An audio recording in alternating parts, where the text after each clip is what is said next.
오늘 시간에는 고난은 이런 제목으로 함께 은혜를 나누길 원합니다.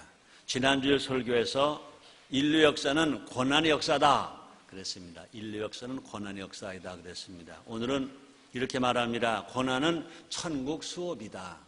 한번 따라 하시겠습니다. 고난은 천국 수업이다. 네, 그렇습니다. 하나님은 고난을 통해서 우리를 성장시켜 주십니다. 고난을 통해서 우리의 신앙을 점검같이 나오게 해주십니다. 고난을 통한 배움은 최고의 영양제입니다. 고난을 통한 배움은 최고의 영양제입니다. 교회는 기도학교가 있습니다. 전도학교가 있고 성령학교가 있습니다. 그런데 고난학교도 있어야 되겠다 생각합니다. 한번 따라 하시겠습니다. 고난학교. 그렇습니다. 고난학교의 수업은 크게 4과목으로 이루어져 있습니다. 이 시간 성경 속의 4인물을 통해서 다양한 고난을 살펴보고 그 대처 방법을 배움으로 말미암아 고난학교를 수석으로 졸업하는 우등생 되시기를 제물로 축원합니다. 첫째로 욥의 고난이 있습니다. 욥의 고난, 욥과 고난하면 가장 대표적인 인물이 욥입니다. 욥은 고난 당할 이유가 없었습니다. 성경이 이렇게 말합니다. 욥기서 1장 1절입니다. 우스 땅에 욥이라 이름하는 사람이 있었는데 그 사람은 순전하고 정직하여 하나님을 경외하며 악에서 떠난 자더라 그랬습니다. 욥을 가르쳐 말하기를 첫째 순전했다 그랬습니다. 두 번째 정직했다 그랬습니다. 세 번째 하나님을 경외했다 그랬습니다. 네 번째 악에서 떠난 자다 그랬습니다. 얼마나 신앙이 좋습니까? 아마 지금도 이런 신앙을 가졌다면요 아마 우등생입니다. 너무너무 신앙이 좋은 사람입니다. 순전하죠, 정직하죠, 하나님을 경외하죠, 악에서 떠났죠. 하나님도 그의 신앙과 삶을 인정했습니다. 그런데 욥이 고난당한 겁니다. 욥의 삶에 느닷없이 고난이 찾아왔습니다. 하루아침에 재산을 다 몽땅 잃었습니다. 순식간에 자녀를 다 잃었습니다. 온몸에 악창이 났습니다. 얼마나 심했든지 기와 조각을 가지고 자기 몸을 긁어야 할 정도로 중증이었습니다. 욥의 고난이 얼마나 컸든지 아내까지 그를 저주했습니다. 그 아내가 이렇게 말합니다. 욥기서 2장 9절입니다. 그 아내가 그에게 이르되, 그 아내가 욥에게 이르되 당신이 그래도 자기의 순전을 굳게 지키느냐 하나님을 욕하고 죽으라 그랬습니다. 세상에 이런 아내가 어디 있습니까? 세상에 이런 마누라가 어디 있습니까? 저는 믿어요. 순복 민천교회는 이런 아내가 한 사람도 한 여인도 없다고 난 확실히 믿습니다. 근데 욥의 아내는요, 다시 읽어드릴게 보세요. 욥기서 2장 9절입니다. 그 아내가 그에게 이르되 당신이 그래도 자기의 순전을 굳게 지키느냐 하나님 욕하고 죽으라 그랬습니다. 욥의 고난은 애매한 고난이었습니다. 왜 고난을 당하는지 욥은 몰랐습니다. 알 수가 없죠. 순전하게 살죠. 정직하게 살죠. 하나님을 경외하고 살죠. 악에서 떠나서 살죠. 근데 고난이 올 거 생각도 하지 않았습니다. 우리의 삶 가운데도요 이런 고난이 찾아올 때가 있다는 겁니다. 선을 베푸는데 도리어 고난 당할 때가 있습니다. 잘했다고 했는데 고난의 파도가 쳐올 때가 있습니다. 잘한다고 했는데 욕먹을 때가 있습니다. 칭찬 받을 거라고 생각했는데 칭찬은커녕 비판만 받습니다. 그때 우리는 어떻게 해야 할까? 그때 우리는 난 어떻게 해야 할까 생각해 봐야 할 것입니다. 성경이 가르쳐 줍니다. 첫째, 하나님을 생각하라. 베드로전서 2장 19절입니다. 애매히 고난을 받으러 하나님을 생각함으로 슬픔을 참으면 이는 아름다우나 그랬습니다. 애매히 고난을 받아도 하나님을 생각함으로 슬픔을 참으면 이는 아름다우나 그랬습니다. 고통을 당할 때 고통 그 자체를 보지 말라는 겁니다. 하나님을 보라는 겁니다. 고난을 당할 때 고난을 보지 말고 하나님을 바라보라는 것입니다. 하나님의 뜻이 무엇인지 묵상하는 겁니다. 하나님의 뜻이 어디 있을까? 나는 모르나 하나님은 이유가 있습니다. 둘째, 하나님을 우리가 믿었다면 하나님의 때까지 인내하는 겁니다. 기다리는 겁니다. 인생은 내 때에 하나님 주시는 것이 아니라 하나님의 때에 나를 복 주시는 것입니다. 내 때에 내가 인정받는 것이 아니라 하나님의 때에 내가 인정받는 겁니다. 그럼 우리는 하나님의 때까지, 하나님이 인정하실 때까지, 은혜를 베풀어 주실 때까지 끝까지 인내하는 겁니다. 그러므로 기독교 신앙은 뭐냐? 인내인 것입니다. 성령 열매 9가지 열매, 네 번째가 뭡니까? 오래 참음입니다. 사랑이 뭐냐? 사랑 오래 참는 거라고 그랬습니다. 이번 인내함으로 갑절의 축복을 받았습니다. 갑절의 건강, 갑절의 물질, 자녀의 축복을 다 누리게 되었습니다. 뿐만 아니라 신앙도 갑절의 복을 받았습니다. 그래서 욥기서 42장 5절 이렇게 말씀하십니다. 내가 죽게 하여 저를 듣기만 하였었더니 이제는 눈으로 주를 배웁나이다. 사랑 성도님들이여, 하나님의 음성을 듣기만 하지 마시고 하나님을 볼 수 있는 영의 눈이 열리게 되시길 제물로 축원합니다. 고난 중에 인내하면 욥이 받은 복을 우리도 받는다는 것입니다. 그래서 야고보서 1장 12절에 이렇게 성경을 기록하고 있습니다. 시험을 참는 자는 복이 있도다. 한번 따라 하시겠습니다. 시험을 참는 자는 복이 있도다. 이것에 옳다 인정하심을 받은 후에 주께서 자기를 사랑하는 자에게 약속하신 생명의 멸류관을 얻을 것임이니라 그랬습니다. 시험을 참는 자 복이 있도다. 고난을 참는 자 복이 있도다. 두 번째, 요셉의 신앙입니다. 요셉의 신앙. 요셉은요, 가까운 사람으로 인하여 고난당한 경우인 것입니다. 형제이거나 가족이거나 자기가 믿었던 사람이거나 자기가 섬겼던 사람이거나 요셉은 가까운 사람으로 인하여 고난당한 경우인 것입니다. 그래서 창세기 37장 4절에 이렇게 성경을 기록하고 있습니다. 그 형들이 아비가 형제들보다 그를 사랑함을 보고 그를 미워하여 그에게 언사가 불평하였더라. 남이 아닙니다. 요셉의 형들이. 요셉이 잘못한 거 없습니다. 아비가 형제들보다 요셉을 사랑함을 보고 그를 미워하여, 요셉을 미워하여 그에게 언사가 불평하였더라 그랬습니다. 형들이 요셉을 시기합니다. 형들이 요셉을 미워했습니다. 형들이 요셉을 죽이려 했습니다. 형들이 요셉을 노예로 팔아먹었습니다. 요셉의 고난은 여기서 그치지 않았습니다. 이제 보디발의 가정에 종으로 팔려갔습니다. 충성했습니다. 열심히 섬겼습니다.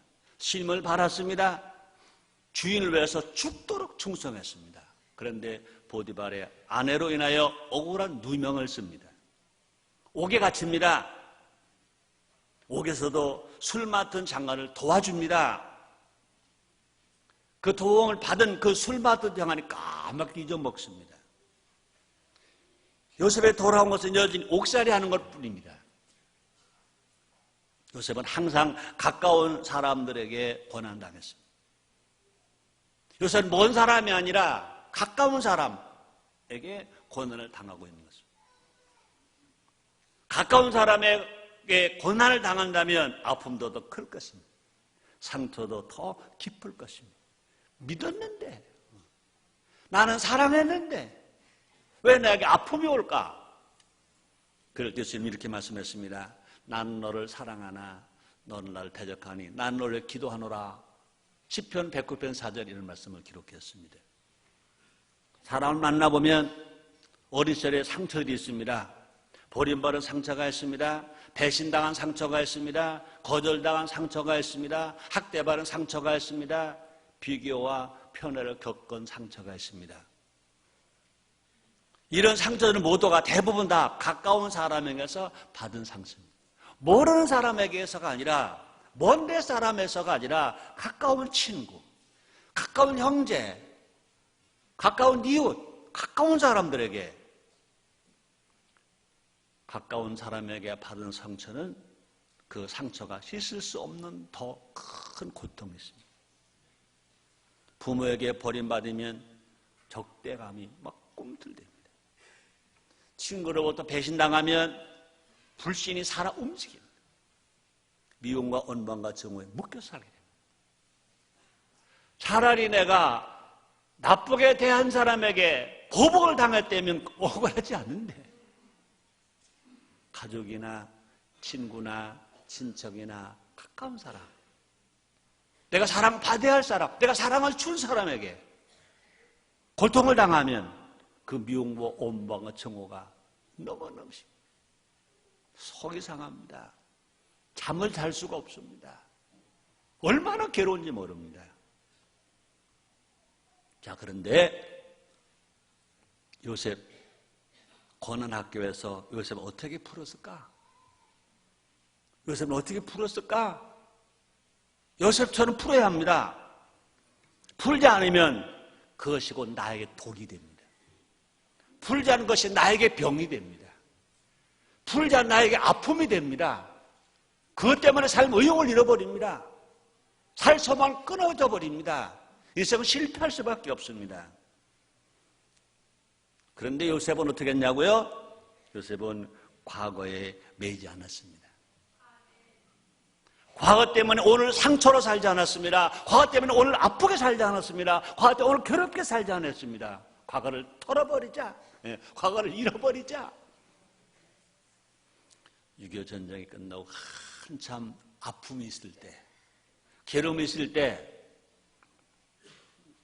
나 누구 심이라는 가수가 불렀던 노래가 생각납니다. 과거를 묻지 마세요. 과거를 묻는 것보다 더 중요한 것은 뭐냐? 내가 과거를 생각 안 하는 겁니다.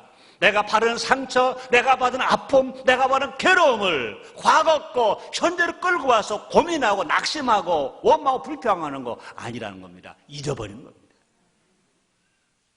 창세기 41장 51절에서 이렇게 기록하고 있습니다.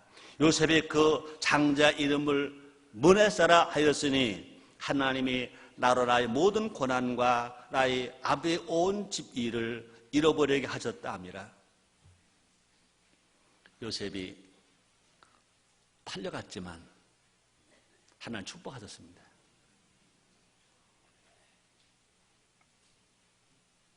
아들을 낳습니다. 그 아들 이름을 므낫세. 므낫세. 얼마나 자기의 과거가 아팠든지, 자기의 과거를 어떻게 내가 잊어야 할까 하고 몸부림쳤든지 그 아들 이름을 므낫세. 므낫세. 그 뜻이 뭡니까?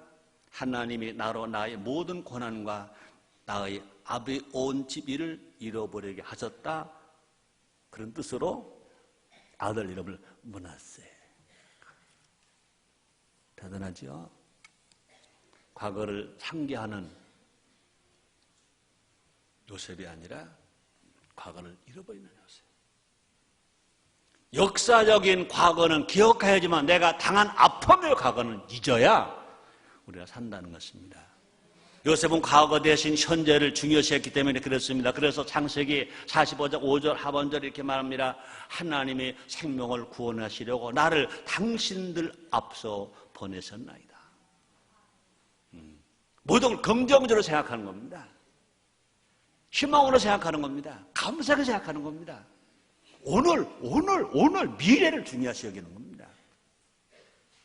애굽의 종리가 된 것이 하나님의 섭리라는 겁니다. 형들이 나를 팔아먹은 것 하나님의 섭리라는 겁니다. 형들이 나를 애굽 나라의 종으로 팔아먹은 것 가족들 외에 자신의 사명이라는 겁니다. 모든 것을 합력하여 선을 이루는 신앙으로 본 것입니다. 바울도 이렇게 말했습니다. 로마서 8장 28절입니다. 하나님을 사랑하는 자, 그 뜻대로 부르심을 입은 자들에게는 모든 것이 합력하여 선을 이루느니라. 나에게 준 상처, 나에게 상처 준 부모, 나에게 상처 준 형제, 나에게 상처 준 친척, 나에게 상처를 준 친구를 용서하자는 것입니다. 화해하자는 것입니다. 따라합시다. 용서하자. 따라합시다. 하나님, 용서하겠습니다. 하나님, 화해하겠습니다. 아멘. 이렇게 말할 때 그냥 입술로만 따라하는 것이 아니라 여러분 마음속에 혹이라도 요셉이 당한 상처처럼 여러분들도 부모님, 아니면 형제, 아니면 친구, 아니면 이웃, 아니면 여러분이 도움을 준 사람, 가깝게 있는 사람, 믿을 수 있는 사람에게 상처를 당했다면 지금 이 자리가 용서하는 자리가 되기를 바랍니다. 그런 상처를 생각하면서 한번 따라하세요. 용서하겠습니다. 화해하겠습니다. 성령님 도와주셔서 감사합니다. 지금은 고난같이 보여도 뒷날 돌아보면 모두가 하나님의 섭리입니다. 하나님의 은혜입니다. 세 번째, 다니엘의 고난.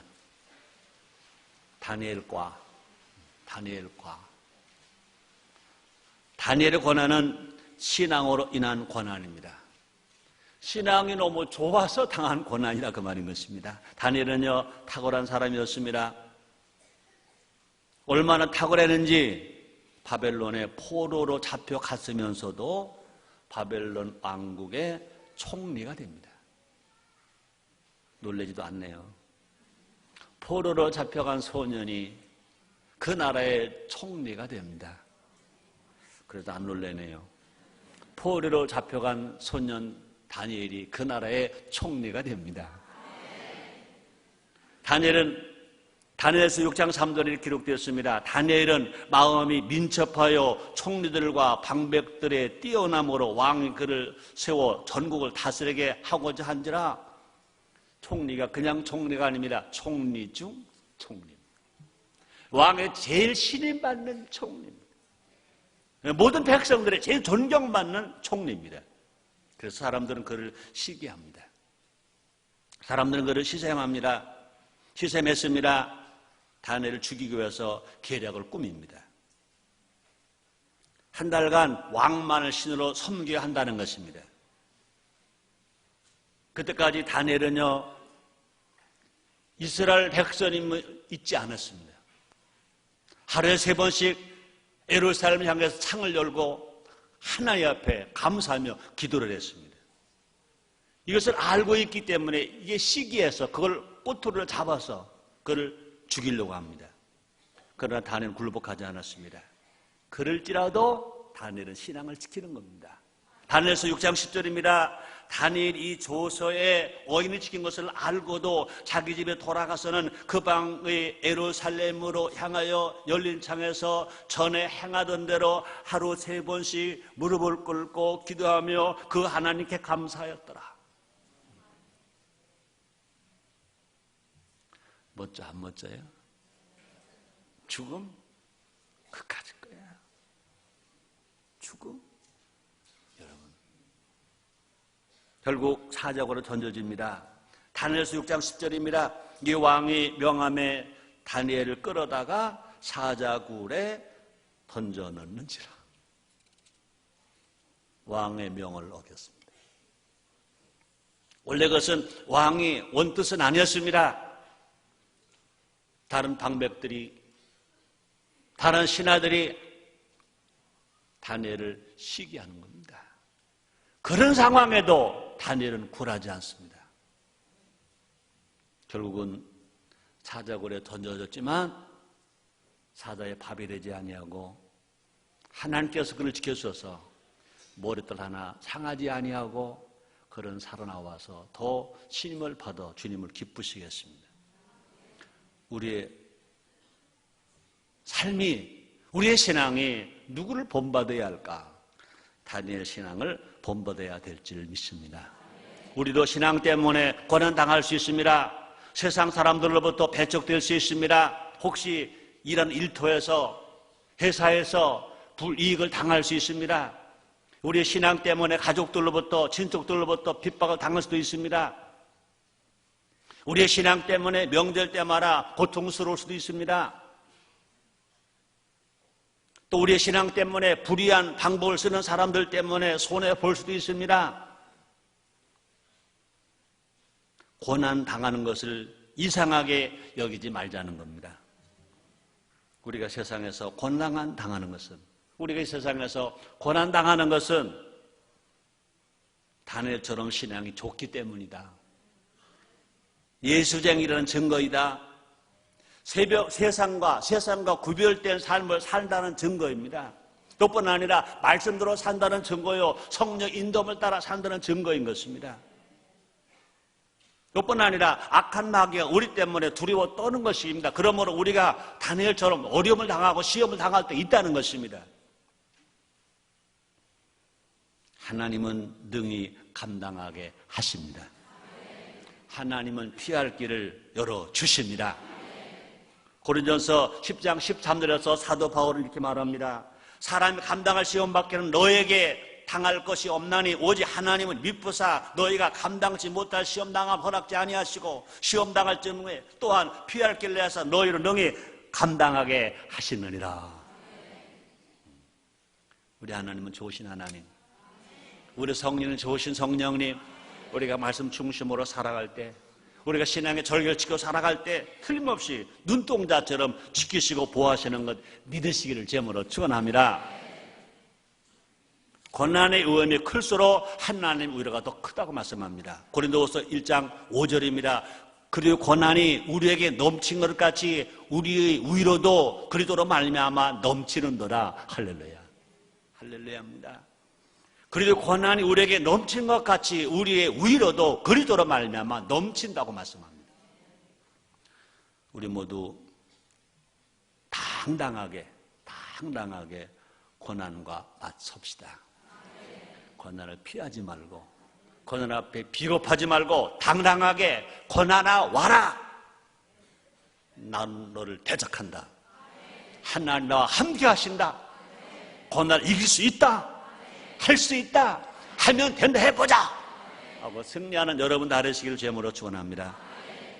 현재 고난은 장차 나타날 영광과 좋게 비교할 수 없다고 주님 말씀하십니다. 로마서 8장 18절 말씀이십니다. 생각한데 현재 고난은 장차 우리에게 나타날 영광과 좋게 비교할 수 없도다. 그랬습니다. 생각한데 현재 고난은, 내가 당하는 아픔과 멸시와 선대와 고통은, 그 고난은 장차 우리에게 나타날 영광과 좋게 비교할 수 없다. 내가 신앙 때문에 당하는 고통은, 내가 신앙 믿음으로 살기 때문에 당하는 고통과 아픔은 장차 우리에게 나타날 하나님의 은혜와 하나님의 사랑과 하나님의 기적과 하나님의 축복과 하나님의 성공과 하나님의 영광과 좋게 비교할 수 없다는 겁니다. 네 번째, 바울의 고난입니다. 바울의 고난은 사명으로 인한 고난이었어요. 바울이 왜 고난당했을까?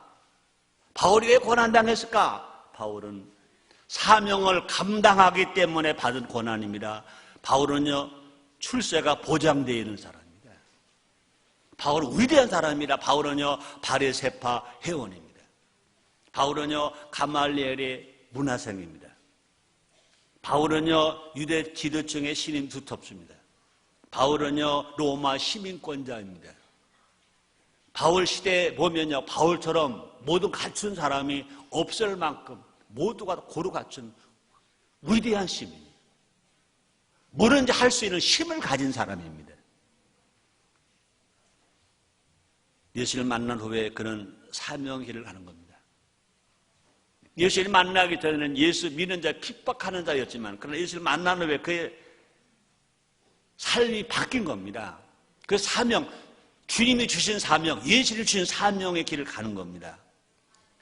바울이 그 사명을 따라가기 때문에 수없이 옥에 갇힙니다. 여러 번 죽을 뻔합니다.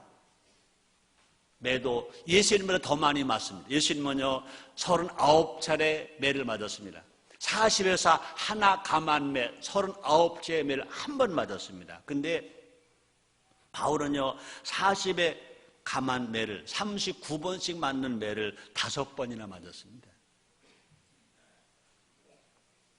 바울은요 복음을 전하고 사명 감당하다가 강에서 죽을 고비를 넘깁니다. 바다에서 죽을 고비를 넘깁니다. 광해의 수특한 위험을 만납니다. 바울은요 이 사명 감당하기 때문에 자지를 못합니다. 배고파 줄이고 있습니다. 마시지 못하고 목마릅니다. 또 날씨에 춥습니다. 헐벗습니다. 결국은 바울은 순교합니다. 왜요? 사명 감당하기 위해서, 예수님의 증인으로 살기 위해서, 예수 복음 전하는 사명을 감당하기 위해서입니다. 바울이 실패자일까? 아닙니다. 바울은 인간이 겪을 수 있는 온갖 고난을 다 당합니다. 이유는 단 하나, 복음 증거의 사명 때문에, 예수님이 부탁해 주신 복음 증거의 사명 때문에. 우리 예수님 어제나 오늘이나 영원토록 동일하십니다. 우리도 사명 때문에 고난 당할 수 있습니다. 전도하다가 모욕당할 수 있습니다. 선한 일 하다가 오해받을 수 있습니다. 사명 감당하기 위해 힘들고 고통스러울 수 있습니다. 사명 감당하기 위해서 돈이 들어갑니다. 시간을 쪼개야 합니다. 몸은 피곤합니다. 누가 인정해 주는 것도 아닙니다. 누가 인정해 주는 것도 아닙니다. 그럼에도 불구하고 우리도 바울처럼 우리의 사명의 길을 갑시다. 갑시다. 그 길이 예수님이 가신 그 길입니다. 그 길이 바울이 간 길입니다.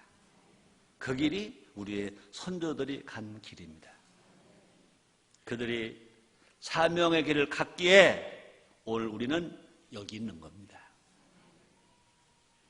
우리도 예수님처럼, 바울처럼, 우리 믿음의 선진들처럼 우리에게 어려움이 와고 힘이 들어도 이 복음을 들고 전해줘야 합니다. 우리의 자녀들에게, 손자, 손녀들에게, 우리의 후진들에게, 우리 후배들에게 전해주는 겁니다. 그렇게 하기 위해서 우리 예수님 부활 성천하시기 전에 하신 말씀이 있습니다. 성령을 받으라. 성령을 받으면 예루살렘과 유대와 사마리아 땅끝까지가 내 정이 되리라. 주님 말씀했습니다.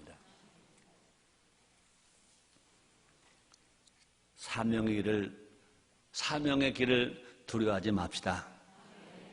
사명 가운데 만나는 고난을 겁내지 맙시다. 예수님은 기뻐하라고 하셨습니다. 마태복음 5장 11절 12절입니다. 나를 인하여 너희를 욕하고 핍박하고 거짓으로 너희를 거스려 모든 악한 말을 할 때에는 너희에게 복이 있나니 기뻐하고 즐거워하라. 베드로 사도는요 고난 당하는 것이 복이라고 했습니다. 베드로 전서 4장 14절 말씀이 있습니다. 너희가 그리스도의 이름으로 욕을 받으면 복이 있는 자로다. 영광이 곧 하나님 영이 너희 위에 계심이라 그랬습니다. 다시 읽어드릴게요. 너희가 예수님의 이름으로 욕을 받으면 복이 있는 자로다. 영광의 영 곧 하나님 영이 너희 위에 계심이라 그랬습니다.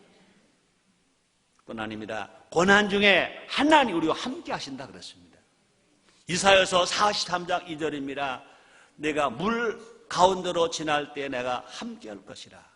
강을 건널 때 무리를 침몰치 못할 것이며 내가 불 가운데로 행할 때라도 타지도 않을 것이요 불 꺼져도 사르지도 못하리니 그랬습니다. 어떠한 고난도 우리를 넘어뜨릴 수 없다 그랬습니다. 고린도후서 4장 8절 9절입니다. 바울이 한 말입니다. 우리가 사방 의교삼을 당하여도 쌓이지 않으며 답답한 일을 당하여도 낙심하지 아니하며 핍박을 받아도 버림받지 아니하며 거꾸로 됨을 당하여도 망하지 아니하고. 따라합시다. 안 망한다. 안 망한다. 안 망한다. 믿으시기 바랍니다. 왜요? 우리도 사도 바울처럼 주님의 사명을 가지고 살아가기 때문에 안 망하는 겁니다. 여러분, 환경이 아무리 어려워도 걱정하지 마세요. 우리가 주님이 주심, 우리와 함께 계시고 우리가 사명 감당하고 있는 우리 절대로 안 망합니다. 여러분, 대한민국 안 망해요. 인천 안 망해요. 우리 안 망해요. 살을 수 있어요. 승리할 수 있어요. 사명으로 인한 고난은 하늘에 상이 있다고 그랬습니다. 마태복음 5장 12절 중반절입니다. 하늘에서 너희 상이 큼이라. 따라하시겠습니다. 하늘에서 우리에게 주시는 상이 크다. 아멘. 결론입니다. 오늘 설교는 고난입니다. 예수님은 우리를 위하여 고난 당하셨습니다. 그렇게 배고프시고 그렇게 매 맞으시고 그렇게 가시관 쓰시고 그렇게 십자가를 지시고 양손과 양발에 못을 박히시고 물 한 방울 피 한 방울 남기지 않아 죽으셨습니다. 그 예수님의 뒤를 따라서 바울도 고난을 당했습니다. 이제 우리 차례 예수를 위하여 고난의 길도 갑시다. 이웃을 위하여 고난의 길도 갑시다. 우리가 사는 인천과 대한민국을 위하여 고난의 길도 갑시다. 아시아를 위하여 세계를 위하여 고난의 길도 갑시다. 그것이 하나님이 보시기에 아름다운 신앙입니다. 베드로전서 2장 20절입니다. 우리 선을 행함으로 고난을 받고 참으면 이는 하나님 앞에 아름다우니라. 한번 따라하시겠습니다. 오직 선을 행함으로 고난을 받고 참으면 이는 하나님 앞에 아름다우니라. 기도하겠습니다. 하나님, 우리가 신앙생활 하는 것, 우리가 성경대로 사는 것, 성령의 열매를 맺고 사는 것, 정직하게 사는 것, 복음을 전하며 사는 것, 이것 다 선한 것입니다. 이렇게 살 때 고난이 올 때가 있습니다. 그래도 참으면 하나님 앞에 아름답다고 성경은 우리에게 가르쳐주고 계십니다. 하나님, 우리 모두 성령의 힘으로 아름답게 살기를 원합니다. 하나님을 기쁘시게 하며 살기를 원합니다.